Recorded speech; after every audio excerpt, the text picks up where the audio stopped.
was very unexpected, but incredibly acted upon by Secret Service and law enforcement. And this was an event dedicated to freedom of speech that was supposed to bring together members of both parties with members of the press.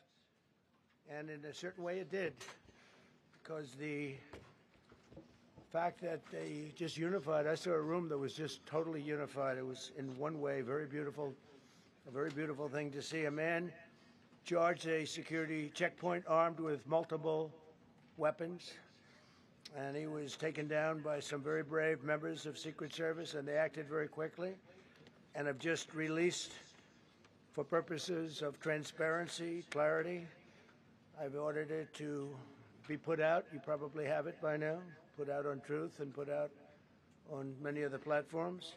A tape showing the violence of this thug that attacked our Constitution, and also showing how quickly Secret Service and law enforcement acted on our country's behalf. Really did a great job. One officer was shot, but saved by the fact that he was wearing obviously a very good bulletproof vest. He was shot from very close distance with a very powerful gun, and the vest did the job. I just spoke to the officer, and he's doing great. He's in great shape. He has very high spirits, and we told him we love him and respect him, and he's a very proud guy. He's very proud of what he does, Secret Service agent. And we looked at all of the conditions that took place tonight, and I will say, you know, it's not a particularly secure building, and I didn't want to say this, but this is why we have to have all of the attributes of what we're planning at the White House. It's actually a larger room, and it's much more secure. It's drone-proof, it's bulletproof glass. We need the ballroom. That's why Secret Service, that's why the military are demanding it. They've wanted the ballroom for 150 years for lots of different reasons, but today's a little bit different, because today we need levels of security that probably nobody's ever seen before. But everyone owes a tremendous debt of gratitude to the courage of law enforcement, the law enforcement, and working with the D.C. police. And we just spoke with the mayor, and when we're finished, the police chief is going to take over and discuss it also from their viewpoint. But they also performed exactly as they were supposed to, and you see the attacker in different positions, but you also see the attacker totally subdued and under control. So as you know, this is not the first time in the past couple of years that our republic has been attacked by a would-be assassin who sought to kill. In Butler, Pennsylvania, less than 2 years ago, you all know that story, and in Palm Beach, Florida, a few months after that, we came close. We really had, again, we had some great work done by law enforcement.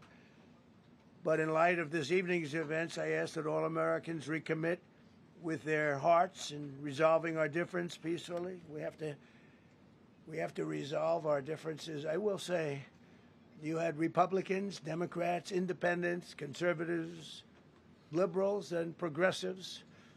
Those words are interchangeable, perhaps, but maybe they're not. But yet everybody in that room, big crowd, record-setting crowd. There was a record-setting group of people, and there was a tremendous amount of love and coming together. I watched, and I was very, very impressed by that. But First Lady and I were taken very well care of, very quickly rushed off the stage. Vice President J.D. Vance, who's here, was likewise beautifully done. He was just saying how quickly everybody acted, law enforcement, Secret Service in particular in this case, but law enforcement. Marco had the same thing. Pete was there. Pete didn't want any help. He didn't want anybody to help him. He doesn't want anybody to help him, but he did get some, didn't you? And I think you also said that it was very impressive.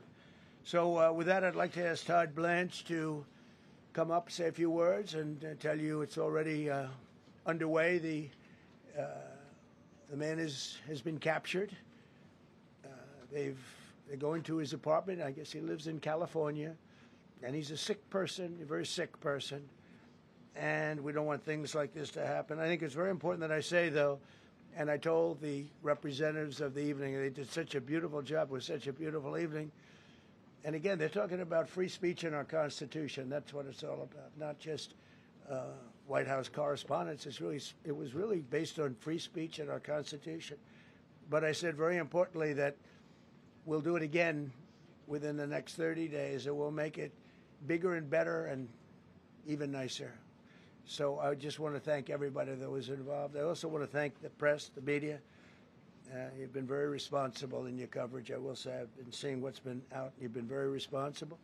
So Todd Blanche, I'd like to say a few words. I know we're going to have cash, and then you're going to go on. We can ask. I guess we can take a couple of questions. I want to thank the First Lady for. That was a rather traumatic experience for her. There was a lot of action taking place up there very quickly. But again, the response time was really incredible. And we're going to reschedule. We're going to do it again. We're not going to let anybody take over our society. We're not going to cancel things out because we can't do that. We wanted to stay tonight. I will tell you, I fought like hell to stay. But it was protocol. They said, please, sir, because they didn't know there was a lot of action going on, and they didn't know could there be probably a lone shooter, but we'll find out. We'll find out very quickly. They have it very well under control. So I want to thank everybody very much. And Todd Blanche, please. Thank you very much, Mr. President. Tonight you saw the very worst and the very best of this country. You saw the very worst by the actions of that coward that the President just talked about. But you also saw the very best because you saw law enforcement do exactly what they're supposed to do. And you'll see the videos come out, I expect, very shortly, and you'll see law enforcement do exactly what we want them to do. And so I echo what what President Trump just said, that we are extraordinarily grateful and appreciative of the men and women of law enforcement that did their jobs tonight, including one who was injured. This investigation is ongoing. I expect you will see charges filed shortly. The charges should be self-evident given the conduct, but as you'll hear, there will be multiple charges surrounding the shooting, around the possession of firearms, and anything else that we can get on this guy. The investigation is obviously ongoing and just started. There's federal law enforcement already working on search warrants and doing their job, and I don't want to get ahead of them and don't want to get ahead of the work that they're doing even as we speak. Director Patel and I were just on the crime scene a short while ago, and everybody in this room should rest assured that the Metropolitan Police Department, the FBI, Secret Service, everybody's on the scene doing their job. I know that the police chief is going to give an update from the scene as soon as we're finished here, and I obviously will lead the details of what they have learned to him. But in the meantime, I just want to thank everybody in this room for the courage, and I want to thank President Trump for his words, and I promise you, justice will be served. Thank you. Dr. Patel. Thank you, General. Thank you, Mr. President. The President's absolutely right. You saw the best resolve of American law enforcement because you, Mr. President, inspire them 24/7, 365. You give them the resources that they need, and they know that you have their back. And that is a changing dynamic in this country, and that's why you saw brave Secret Service agents respond immediately, swiftly, subdue and take down the suspect, and safeguard the lives of thousands of individuals at that hotel. Thanks to our interagency partnership with the Department of Homeland Security and the Metropolitan Police Department, the FBI was rapidly deployed onto the scene, took over the evidence response unit, is examining all the ballistics that were found on scene to include the long gun and the shell casings. We are conducting witness interviews as we speak. You will hear from our team on the scene there with the mayor and the head of the FBI field division there. But please know what the Attorney General has just said reigns no truer. You saw the very best of America tonight. The very best unite us at a time of uncertainty because we have leadership here with the President and the Vice President that backs law enforcement, and the men and women that I shook their hands on the scene today could not have been prouder to show up on scene. And as the Attorney General said, make no mistake, we are conducting witness interviews. If you have any information whatsoever related to this event, 1-800-CALL-FBI.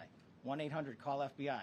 No piece of information is too small. No piece of information is inadequate. We will evaluate it all. We will also be conducting interviews of those that were there.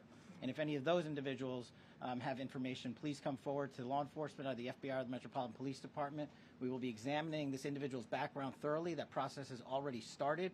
And we are going to ensure that he was either a lone wolf actor or anyone else that was responsible. We will analyze all evidence immediately to make sure that we safeguard this country. Mr. President, Mr. Vice President, thank you for your leadership. Attorney General and Homeland Secretary Merlin, thank you for your partnership in law enforcement.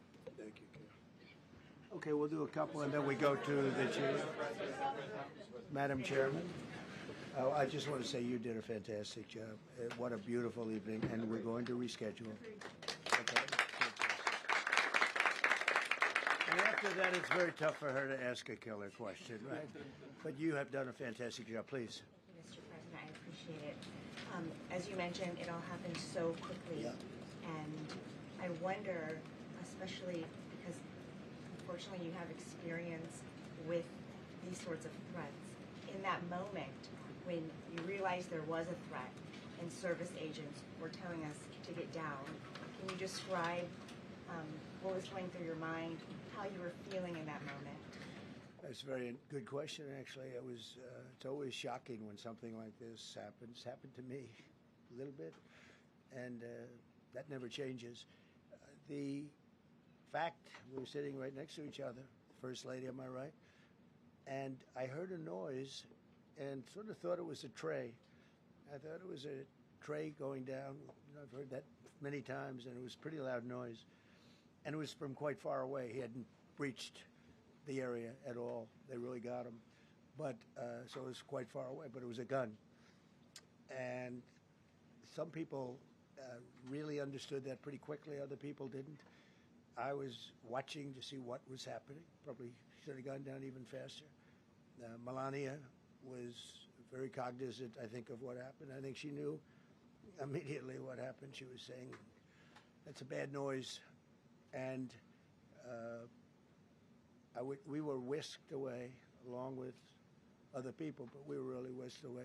And again, the performance of the Secret Service and the police, all of the law enforcement, I thought was really good. So it was very quick. There wasn't a lot of time to be thinking because it was a matter of seconds before we were out the door and gone into an area. We very much, and you wanted to too, we very much wanted to continue it because I don't like to let these sick people, these thugs, these horrible, horrible people change the fabric of our life, change the course of what we do. So we held out. You were there. We held out right till the end, but they didn't want to take a chance, and I understand there was protocol. But we're going to be doing one hopefully within the next 30 days or sooner, and I am ready, willing, and able. And I was all set to really rip it. And I said to my people, this would be the most inappropriate speech ever made if I said one.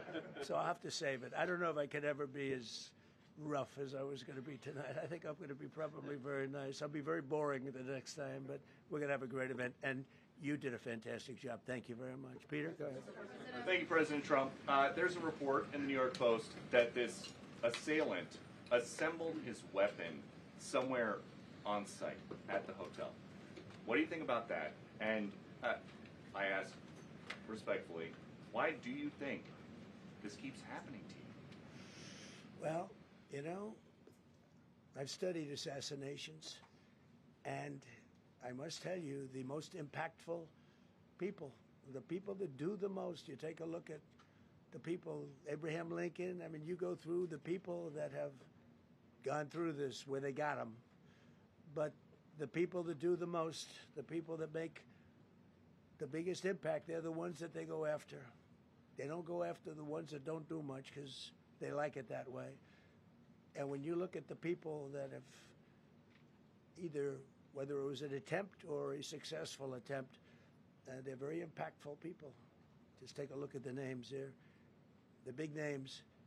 And I hate to say I'm honored by that, but I've done a lot. We've done a lot. We've taken this country, and we were a laughing stock for years, and now we're the hottest country anywhere in the world. We've changed this country, and there are a lot of people that are not happy about that.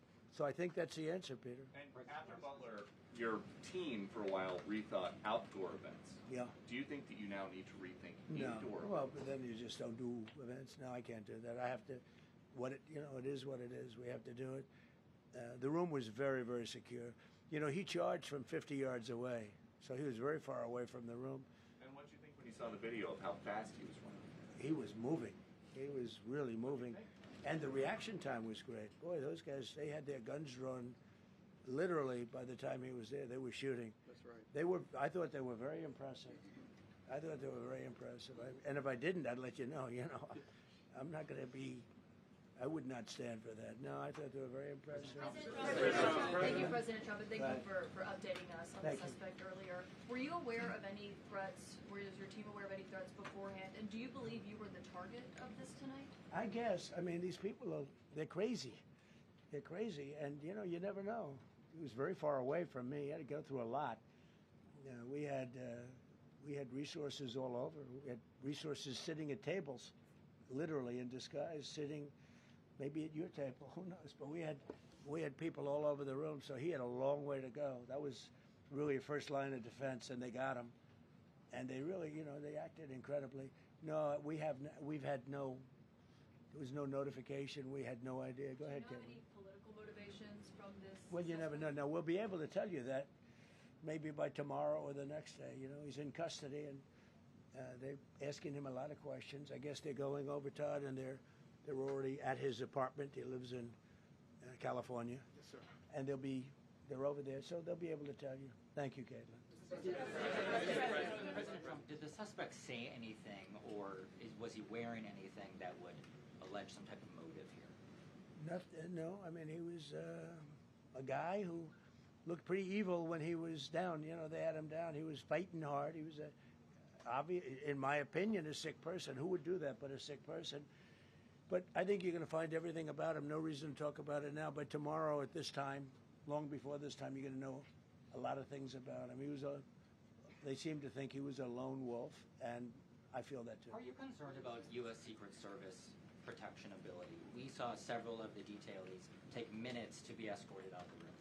No, they acted very quickly. No, I was very impressed by Secret Service. I mean, I'm the one, and Mark Wayne, you would agree with that, I think. Absolutely. I'm the one that would complain. You don't have to complain for me. I would be complaining. I'd be up here right now saying they didn't do their job. Oh, believe me, because, you know, it's my life, and I want to live because I want to make this country great. That's why I want to live. But when you're impactful, they go after you. When you're not impactful, they leave you alone. Okay, a couple of more. Go ahead, please. Is there any indication that this shooting could have been linked to the war in Iran? I don't think so, but you never know. We're going to know a lot. We have the best people in the world working on it, and we're going to know a lot. Please. Mr. President, there's a lot. You, as well as some of us who have covered Butler, experienced another horrific day 2 years ago. Yeah. What felt similar? You know, you had the First Lady with you today. What felt different? And you have another 2+ years in office. Are you concerned about something like this happening Well, I again? can't be concerned. I can only get great people. They did the job, in my opinion, a much better job than Butler. Butler had one weak spot that we all know about. Somebody should have been up there. But even Butler, we had our sniper on our side within 4.2 seconds from a distance of about 400 yards, one shot, and he was gone. And if he didn't do it, now, you know, he's David. His name was David. I say, hello, David, every time I see him. David, I like you very much, David. But think of that. Now, if he doesn't hit him, and he hit him right between the eyes from 400 yards without any notice, nobody knew. He heard a sound. He looked over, and there was actually a tree that was somewhat in his way. You know the story very well. And he aimed, he fired, and if he didn't do that, beyond me, you would have had a lot more people killed. We lost one great person and 2 people very badly hurt. They're okay now. But no, that was so. In a sense, you know, that was pretty amazing the job they did. But they did have that one weak spot, as you know. They should have had that covered.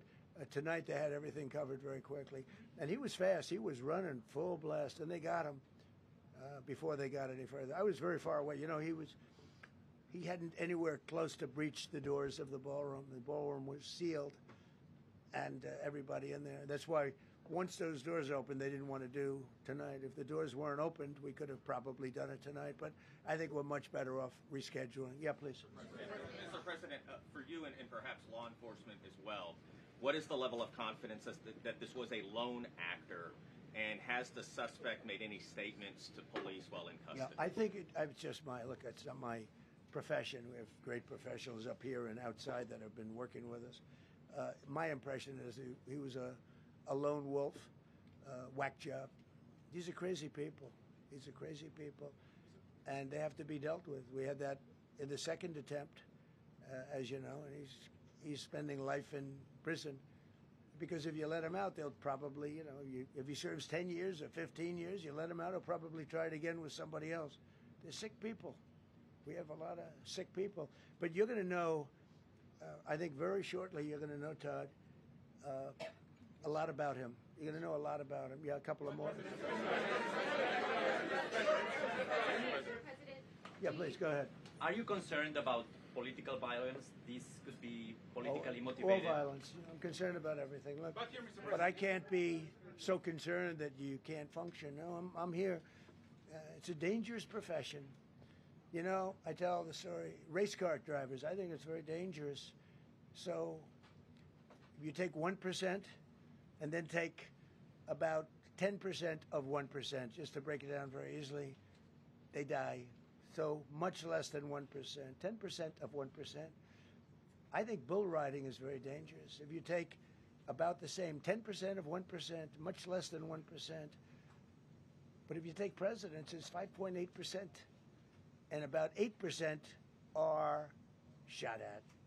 So nobody told me this was such a dangerous profession. If Marco would have told me, maybe I wouldn't have run. Maybe I would have said, I'll take a pass. No, it's a dangerous profession, but I don't view it that way. Look, I'm here to do a job. As part of the job, it is a dangerous. I can't imagine that there's any profession that's more dangerous. But I love the country, and I'm very proud. I'm very proud of the job we've done. You see what's happened. We have a great country. We've got, I think, the most successful, the hottest country anywhere in the world. This happened over a period of just a year, and we're going to do great things. But with that come risks. There's no question about it. Yeah. To that end, there's been so much political violence, not just aimed at yourself, but at other members of Congress, state house speakers, you name it. Is that just the cost of doing business to do politics in America anymore? Yeah, well, what does that say about our country? Elsewhere too. We're not the only country. You look at this great violence with all countries. I was talking to somebody from another country today, and they have numerous assassinations of political figures all over the world. You look at South America. In South America, it's like some of the numbers are just horrific. It's dangerous. It's dangerous stuff, whether it's here or someplace else. No country is immune. No country. Good question. Will turn that temperature down at this point? Well, probably if I decided to just not do much, if I let everybody rip us off and take advantage of us. Look, we're leading the world in trade now. We're leading the world in the military. We're the greatest military in the world. I rebuilt it in my first term, and now we use it because we have no choice. We can't let, as an example, Iran, we can't let them get a nuclear weapon. Everything will be peanuts compared to that if they ever were given a nuclear weapon, and they'd use it too. Marco and I were talking about it today. They would use it without even hesitation. We can't do that. It was a shame. I said, oh boy, look at the numbers. We just broke 50,000 in the Dow. We just broke 7,000 in the S&P. They said we couldn't do it in 7 years, in 5 years, 4 years. They were saying maybe in 5 or 6 years. And we did it in 1 year. And I called everybody together. I called all of these people and others, and I said, we have to take a little journey. I say to do this. We just had the great number. We just broke 50,000. Wasn't supposed to happen during my term. Wasn't reachable. We did it in 1 year. And I said, we're going to have to make a journey to Iran. They're going to have a nuclear weapon if we don't do it. We had the B-2 bombers take them out. I terminated in the first term the Obama agreement, the Iran nuclear agreement, which was a disaster. That was a road to a nuclear weapon. They would have used it. They would have used it 100%. So, when you do things like that, you become a target. If I wasn't doing that, I guess I'd be a lot less of a target. But I'm honored to be. Okay, one more question.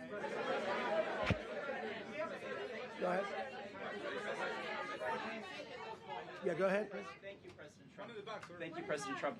Do you know how the gun was brought into the hotel? And also, how does this event impact you as the leader of our country? Do you think it will change your I leadership? like not to think about it. I lead a pretty normal life, considering it's a dangerous life. I think I handle it as well as it can be handled. I think a lot of other people, you read stories where they become basket cases. To be honest with you, I'm not a basket case. I really take it as it is. I do it for the country. I'm not doing it for any other reason. I have a first lady who's doing a terrific job. She loves the country, and she recognizes it better than anybody. She's told me numerous times. She said, "You are in a dangerous job," but that goes along with her too. I mean, it's dangerous for her too. We sat there tonight. We heard that noise, and it was either a tray or a bullet. I was hoping it was a tray, but it wasn't. And again, we had some very brave people doing a great job, so we're very proud of them and happy with them. I just want to thank everybody. They will be able to give you all that information as to the names and everything else. I think we released the names already. Most of you would have it, but his name. We appreciate it. I see so many tuxedos and beautiful dresses. It was a little different evening than we thought, but we're going to do it again, and we have a great chairman who we're so proud of, and we have to make it better. We'll make it safer, I guess, right? But we're going to make it even better. Okay, thank you very much. Thank you. Lady talked about how impactful this was. Can we hear from her about? Well, honey, would you want to say something? Okay. Huh? One in the back. Right. Millions of people across the globe, in fact, are watching you. You demonstrated courageous leadership, and thank God you're alive. All of us are alive today. What is the message that you want to give to the world that this should change? What corrective measures can we take from here on? Well, all you can do, look, I don't care how many people you have, how good they are. They can be the greatest people. You have the greatest security in history. If you have a whack job who's got a brain, but it's a little bit distorted or a lot distorted, they can make trouble. I would say, Pete, right? They can make trouble. Some of these people are of genius level IQ, and they're nuts. So it can be trouble. So you do absolutely the best. You get the best. We have the best people. Well, look, it was proven tonight. He started running from 50 yards, and he was fast. He was like a blur on tape.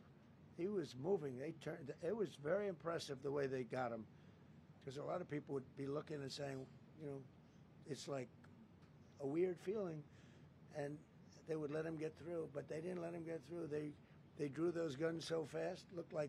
They looked like Matt Dillon.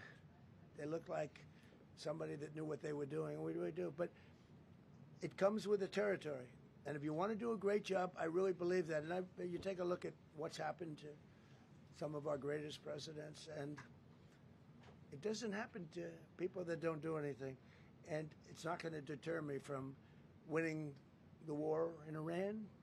I don't know if that had anything to do with it. I really don't think so, based on what we know. But we're going to continue to do a great job. That's all I can do.